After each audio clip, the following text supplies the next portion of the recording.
Good morning, everybody. It's Friday. 10:30. It's 10:30. Yep. This is CEO Chat. My name is Alcini. I'm Joe Osmendi. It's good to see There you, you go, Joe. Ed. We Yep. can do the elbow thing. There you go, That's sir. good. Yep. And we have a terrific guest. His name is Adam Posner, and he is the head honcho at an organization called the Nhp Talent Group. Adam, welcome to the program. Gentlemen, thank you so much for having me on. Good morning. And you're joining us from your studio, your home studio in Long Island, and it's great to Indeed. see you this morning. Yeah, absolutely. We're going with the brick theme today, so we got There the you bricks go. covered here. Well, let's start with the obvious question. We got people out there that have digital marketing problems, and the first thing you do, I mean, the first solution that you offer is a digital marketing talent solution for your clients. That's the Nhp Talent Group. Could you tell us a little bit about that? Yeah, absolutely. Thank you so much. So I'm the founder and managing director of Nhp Talent Group. We're a boutique. I like to use the term talent access, right? I took the word acquisition out of it, and it's talent access. We help brands, agencies, and startups get access to the best talent available in the market. And we're connectors. We're a conduit. We bring that together. And we operate in digital marketing, media, advertising, and e-commerce. Okay, and who are your clients typically? Are they small companies, big companies?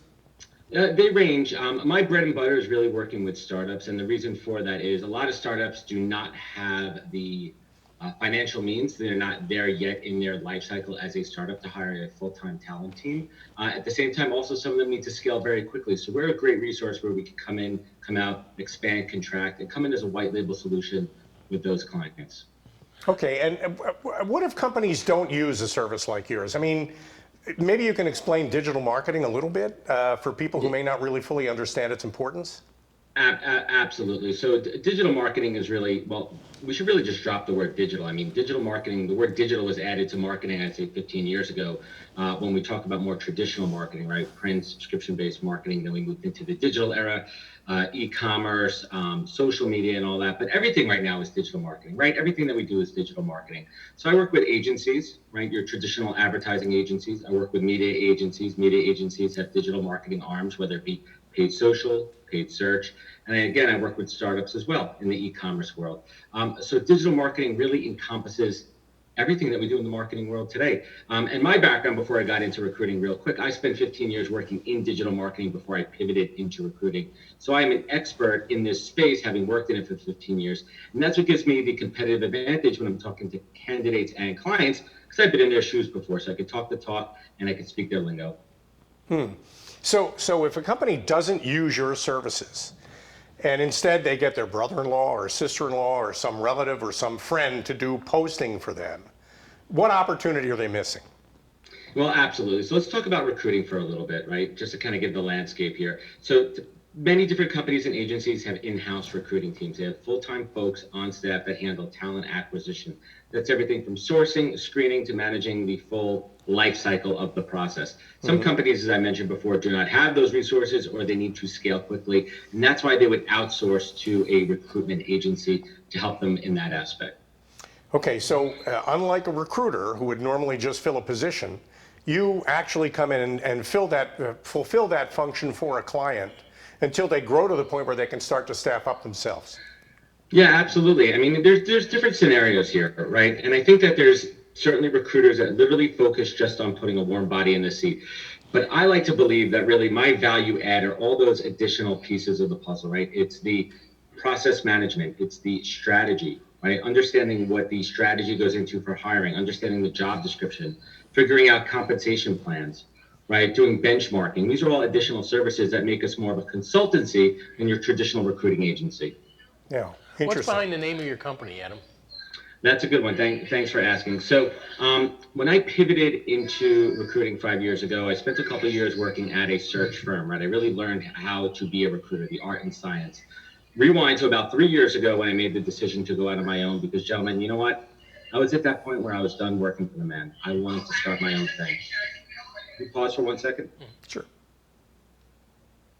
Sorry, are you picking up that audio up there? I apologize, guys. This is real time during the age of Corona, COVID. I got my kids upstairs, so I do apologize You're for that. doing fine. So Don't worry about speaking of kids, when it came time to name my company, I'm a recruitment agency, right? So I was throwing around all these cliche names: rocket talent, accelerated growth, all these kind of names that are associated with talent, and none of them stuck with me. None of them felt right in my heart. And I said to my wife, I go, I'm having a problem here. I don't know what to name my company. And she said, what is the most important thing in your life? And this is at the time before my son was born. I have an 8-year-old daughter and a 2-year-old son. And she said, what's the most important thing in your life? I said, well, my daughter's the most important thing. So she goes, name it after your daughter. And my daughter's initials are Nina Harrison Posner, Nhp Talent Group. So I know every time I look at my logo, every time I look at my email signature, I know my reason why, and I know my North Star, why I do what I do every single day. Oh, that's interesting. You know, you mentioned North Star, and one of the points, one of the fundamental things that Joe and I believe is that you need to align the people who work for you and who work in your company with your North Star, with your purpose, and you need to give everybody an opportunity to become their best self. A lot of companies are about the transactions that they pursue or the products they make, and not about what really drives them. And one of the reasons why I think it's great to contact somebody like you is that you can help them find that North Star that other people really want to talk about, that get them engaged in what you do. Do I have that right? Yeah, absolutely. North Star is something that's really at the core of everything that I do, whether it be my Nhp Talent Group, which is the business side, or the podcast, which we'll talk about in a little bit, which is my podcast, media side to it too. But I tell everybody, whether it be friends, whether it be colleagues, whether it be candidates and clients, whenever somebody's struggling, right, and they can't find their why, they can't figure out why they're doing, they can't harness their passion, I always say, start at that North Star. That North Star is your compass. That's what you're always going to look up to when you're down, when you're at your lowest, and when you're at your highest and you want to show gratitude. What is that you look to? And for me, that's my family. That is my drive. So I really like to align with people that really have a focus. And if they don't have their focus, help them get to that point. Wow. You know, sometimes organizations are so busy working on their business or in their business that they don't really have time to kind of helicopter up over it and look down at it and work on their business. And it sounds like you could really help with that kind of a problem. Well, it's an interesting point too. And let's talk specifically about recruiting, because a lot of companies just consider recruiting as a necessary function, right? Mm-hmm. We need to fill seats, we have open roles, but your people are the lifeblood of your company. And it's those organizations that take this seriously and they invest the right time, the right money, and the right process into it. It pays dividends. Now let's talk about it from a P&L perspective. Let's talk about attrition for a little bit. The cost of somebody leaving versus the cost of somebody hiring, right?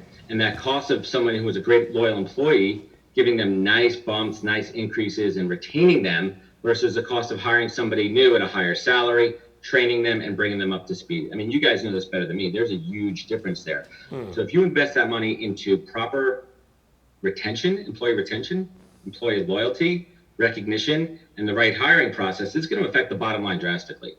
And that's what I really try to infuse into all my clients' thinking. So when a client calls you, and I'm assuming, by the way, that later in the program you'll tell everybody how to reach you. When a client calls you, what's the first question you ask? What's the first thing you need to know? I want to know what their current problem is. Why potentially do you think that you need my help? Are you having problems internally where your current recruitment team is not able to hire certain roles? Maybe it's a little bit out of their expertise. Maybe they need to tap into a different network. Maybe you're a company and organization that doesn't have a talent acquisition team and you need to scale or grow. Or maybe you're just pinging me because you have some questions and you want an outside perspective from somebody who's not in your company. I mean, you guys know this equally too. Sometimes when you're working in an organization, you either have blinders on or a lot of people turn into yes men and yes women where they tell the higher ups what they think they want to hear. And I think it's imperative from a consultant perspective to come in there with an open mind and see clients' blind spots. Understand and see things that they may not see, white space opportunities, gaps, and really help them see the full 360 picture and not just what's directly in front of them. How has the pandemic affected recruiting? That's a fantastic question, and it really is industry and geographic specific. And if we want to talk about New York City has been decimated, and it's really tough on a few different levels. First and foremost, if we even think about the idea of going back to work, New York City is very different, right? It's one thing when you actually get into your physical office and companies can figure out ways, social distancing, dividers, and spacing. But let's call it what it is. The majority of people in New York City take mass transit to get to work. That's the problem, right? That's a congestion problem right there. And I think that's what's really going to be interesting to see how New York City itself opens up. Now we're talking about industries. The first thing to go with any company really in times like this is marketing and advertising budgets, right? If you're a company and you need to cut costs, who's going to go? It's marketing, it's going to get cut, And then the agencies and all those people that support them are going to get cut too. And we've seen that. We've seen some pretty drastic cuts in the advertising world here in New York City. We've seen a lot of people furloughed, but we've also seen a lot of people retained. And the people retained, the people that still have their jobs, are clients in the e-commerce space, pharmaceutical space, all those things that we're using right now, CPG, fast moving consumer goods, all the things that you consume every single day, things that get shipped to your house. If you're in the advertising and marketing world and you're supporting travel, hospitality, tourism, sports, live entertainment. I mean, these are the things, unfortunately, right now that are getting cut. But I am an optimist, and I believe that we're going to get back on track. We don't know what that's going to look like, but there's great people out there, and these opportunities are going to come back. Oh, so with your help, then, I think that's such a great point. Joe, that was a great question. The COVID. That's why you have him there. That's why we have me, because he's a pretty face. The COVID pandemic really is an opportunity to change your messaging. So if you're thinking in terms of coming back the way you were before you went out, you're really missing an opportunity. And talking to you is a way to find that new kind of message space. I reinvent myself in a way. 100%. So there's. I want to pivot a little bit from that question. Well, actually, two things. Let me address your first question. I think it's a great opportunity if someone is not passionate about what they're doing in their career, and if they've unfortunately lost their job, now is the best time to pause. Right? You weren't fired. You were let go. You were let go for financial reasons, right? And I want everyone to remember the difference there. Now's an opportunity for you to focus on what you really want to do, what your passion is, and see if it's a viable opportunity. Right? It's one thing for me to say I've always wanted to be an astronaut, but there's zero chance this stage of my life I'm going to become an astronaut. So you have to have some parameters, and you have to be realistic to a certain point here. Right? But now's a great time to pivot. It's also a great time to test the waters. It's a great time to work on side hustles, side projects. If you ever thought of launching a podcast, right? If you ever thought of doing a blog, now's the absolute best time to do that. Now shifting gears to the business side. A lot of folks have lost clients, they've lost opportunities. I do not say that I've lost any clients. I say that I've lost potential opportunities. It's a big difference there. And I've been preaching to everybody the word invaluable. And the word invaluable really truly means, how do you pivot from being seen as a vendor by your clients to being seen as a true partner? And the way that you do that is by providing value at no cost, doing SWOT analysis, doing a media analysis, giving them recommendations. That way, when that company is back to hiring, if we're talking about recruiting, you will be first on their list. If you're in sales, when that company is going to, purchase more paper or printers, whatever it is, if you were that guy, if you were that rep who wasn't asking for the sale during this time, but was actually coming to them with advice, that was forwarding them articles in the industry, white papers, whatever it is, and providing value and being invaluable, you're going to be at the top of the list for that first phone call. Well, and are you talking with your clients now about that new voice that they could be expressing in order to take advantage of the recovery that's coming? That's not exactly my area of expertise, but I do talk about it with the lens of recruiting. And under that lens of recruiting right now, the conversation is that there is a ton of A-list talent out there that unfortunately was let go from companies due to COVID. So if you're in a position right now as a company to hire or make an investment into people, now's a better time. It's almost like free agency in sports. Right? I mean, that's the analogy that I'm giving right now. There's a lot of great free agents on the market. So if you're in a company that's in a position to hire, or if you see the forecast maybe 6 months out, jump on it. There's never been a market like this in hiring. No.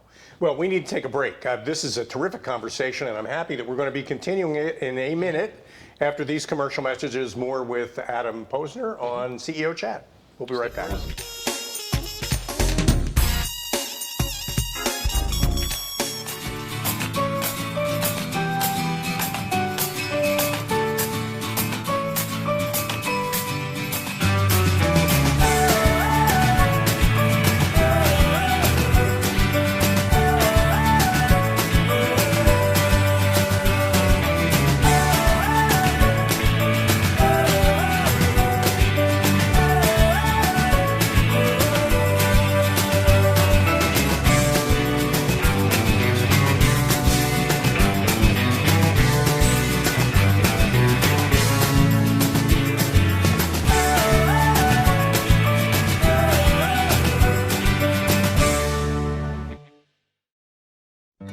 I want to be a contender. I want a warm belly to sleep on. A big house. How do I look? Do I look good? I want to play hard.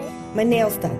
once a month. I want a home. I just want a home. I want someone to love. Last year, more than 30,000 companion animals came to us without homes. 20,000 of them were felines. Let's make some homes together. Hello everyone, I'm Mark Iorio. I'm the host of Rainmakers Roundup right here on RVN TV. The show is about looking for people who are in competitive businesses that are doing something different and unique in the world of sales and marketing. Join me right here on Rainmakers Roundup on Wednesday mornings at 9 a.m. and then again on Thursday evenings at 6:30 p.m. right here on RVN TV.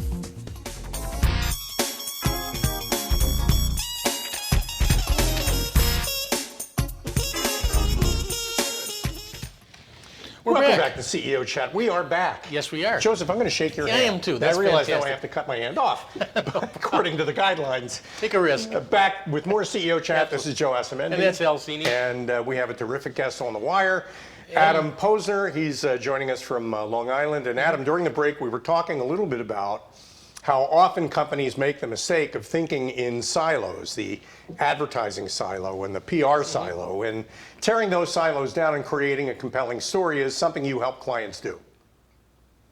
Absolutely. And I think that the concept really is employer engagement, right? And you want to talk about the engagement process from a recruitment perspective.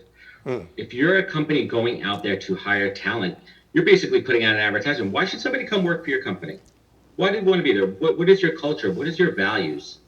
What do you have to offer? And it's not just compensation, right? Because the competition is fierce. There's lots of ad agencies in New York City. There's lots of media companies. Why does somebody want to work for your company? And it really comes down to values. And how do those values translate into the hiring process?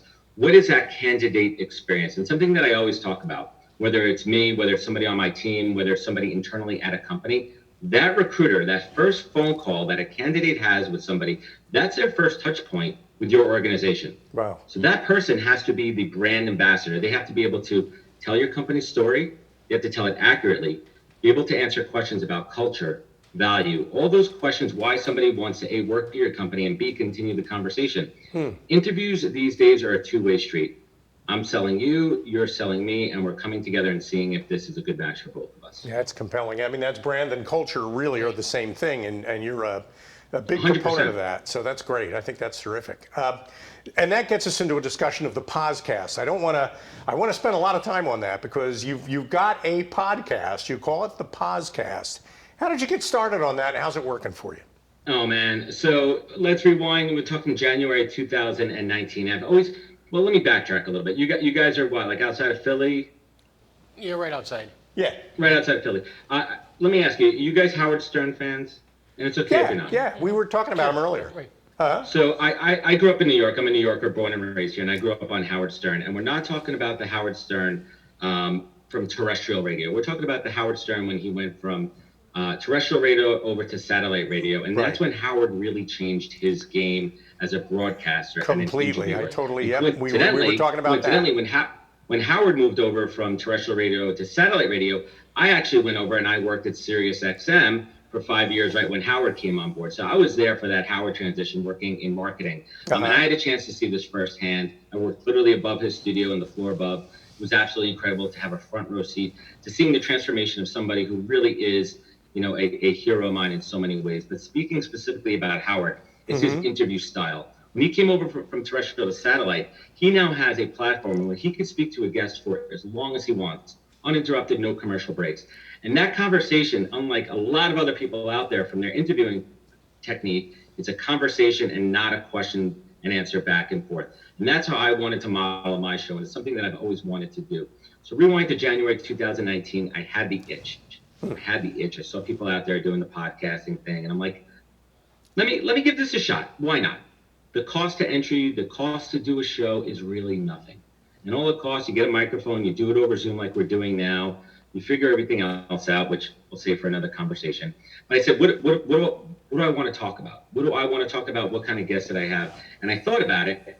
And one of my biggest assets, I would say actually my biggest asset is my network. I've spent 20 years curating an amazing network, a fabric of different type of people from different industries, whether it be marketing, advertising, recruiting, sports, whatever it is. I said, you know what? Wouldn't it be great if I could create a show where I am shining a light on all these amazing people in my network? So the first show I decided to do my beta test, it was literally a networking call with a gentleman on LinkedIn that I know. His name is Q, Quentin alums. And I said, hey, Q, could we just jump on a networking call, first time ever, you and I talking face to face, and record it and see what happens. And that's what we did. So episode 1 literally is a networking call of him and I introducing ourselves to each other. Because I wanted to show people, a lot of people don't know how to network. They really don't, right? They really don't. Like, let's call it what it is. Like, it's a skill that takes time. And I just wanted to show people by example, this is a casual conversation. Let me tell you a little about you. Let me tell a little bit about myself. You tell about yourself. Let's talk about our businesses. Let's see if we can find some synergies. If we can, great. If not, at least now we know each other, what we do, and we could open up the doors for each other. Did that first episode, and I had this itch that I had to scratch. And then I went all in on the podcast and really mapped it out. And ultimately, the core of the show is really, like, the core of me. Everything that I do is around this word tenacity, right? Tenacity. It is my drive. It is my hunger. It is why I get up in the morning. It's why I'm on this show right now. And I want to help others harness their inner tenacity, because everyone has it in them. Tenacity is part of everyone's DNA. It's just at a different level. So if you think about it, when you need to pull yourself up, when you need to drive, when you need to close that sale, when you need to get something done, that's tenacity. So I bring on folks on my show who have that tenacity and talk about their career stories, their career journeys, their successes, their failures. But ultimately, I want every guest to give actionable advice and insight so the listener could walk away with something to hold on to, something that they could learn from. And if they laugh, if they cry, if they think it's funny, whatever it is, so I want to entertain and add value at the same time. Now we're approaching 100 episodes. I absolutely love it. I love being a host. I love putting the show together. And here's another kind of fun thing. So I am not that creative. I can't draw. I can't paint. I can't sing. I can't play a musical instrument. But what I can do is create this show. So this is my art. It's my canvas. And it's me giving back to my audience and my tribe. Well, yeah, I've listened to a bunch and I'm a fan. I mean, you bring a lot of energy into it. You're an edgy New Yorker, but you're respectful, very respectful of your guests. You give them the voice. And I think you do a great, how many of you, you've only started in January, I think you said. How many have you done so far? So I started and my first show was February 2019. It was early February 2019. Right. Next week, I am going to be recording my 99th episode. Wow. And my guest on my 99th episode is my biggest guest so far. It's former governor of the state of New York, David Paterson. If you guys remember it all, he came in remember. He was brought in kind of interim. Scandal in 2008. And I'm lucky enough through my network to be introduced to him. He has a book coming out. And I'm excited. I have the book right over here on my shelf. I got a preview of it. And it's out of my comfort zone as far as the content. I'm not a politics guy. That is not my area of expertise. But the core theme in his book is overcoming adversity. Black, blind, and in charge. And that's the title of the book. And those are the themes I'm going to hit on with him. And we're going to talk about, he has 2 chapters in the book about racism in America right now, which is extremely relevant. He touches on COVID. These are all critically important things. And that's the type of show, like, I get goosebumps thinking about the show I'm recording next week. It's so exciting. Well, and it's there's a lot more to Governor Paterson's story than just politics too. So that'll be a great interview. He civil rights. I mean, he marched with Muhammad Ali. I mean, there's so many amazing things. And I also want to dig into about his career journey itself, not so much the politics. I mean, a big chunk of this book is his journey through law school. There's a big piece in there too, talking about how, like, he was hesitant to take the bar exam, which he never took actually, because it wasn't built for those that are blind. It wasn't set up with the ADA Act. So I don't want to go off on a tangent here. I'll save that for that show. Well, how do people find the podcast? I found you on LinkedIn, but how typically do you get the word out about your program? Absolutely, I appreciate that. So you could find me on LinkedIn, Adam J. Posner. I'm all over LinkedIn. And the podcast, www.thepodcast.com. NHPTalentGroup.com is the business website as well. They're all connected. I'm bringing both brands together. Well, you're a great host, and I know you enjoy it. How is it working for you from a business point of view, having a podcast? That's a great question. And this is something I'm an absolute open book on. My podcast is my #1 business development tool. And there's 2 pieces of that. I am not a cold caller. I've never been. Every relationship, every client that I have has been a warm call. because it's built on a relationship. It's either somebody that I know in my network, it's either a warm introduction, or it's a warm lead. What the podcast does is it helps me take those warm leads. And let's just say this. It is insanely easier to ask a CEO or a decision maker to come on my show for an hour and talk about them, their career, and their business versus returning an email or a cold phone call.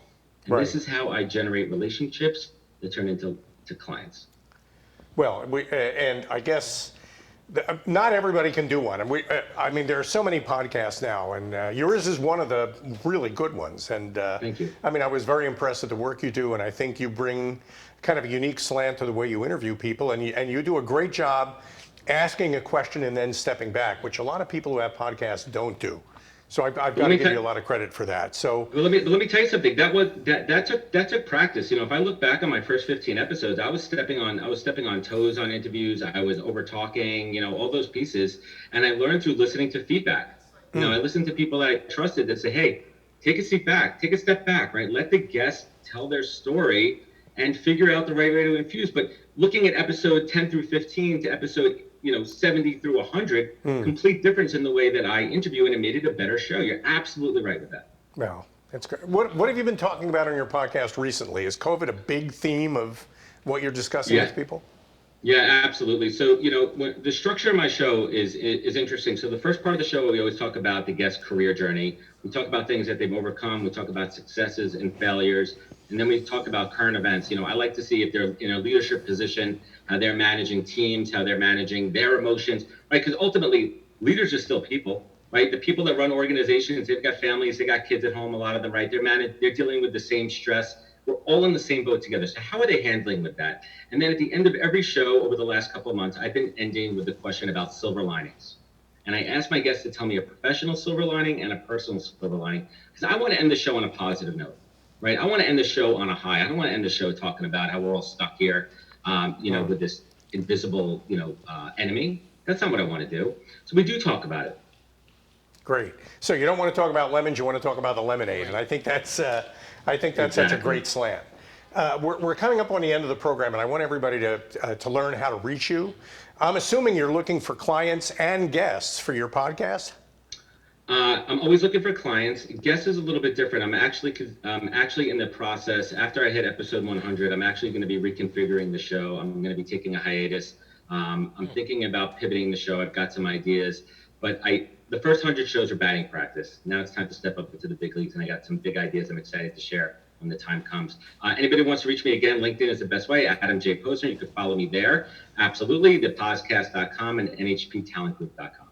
Wow. Well, listen, Adam, it has been an absolute pleasure talking to you on CEO Chat today. Likewise.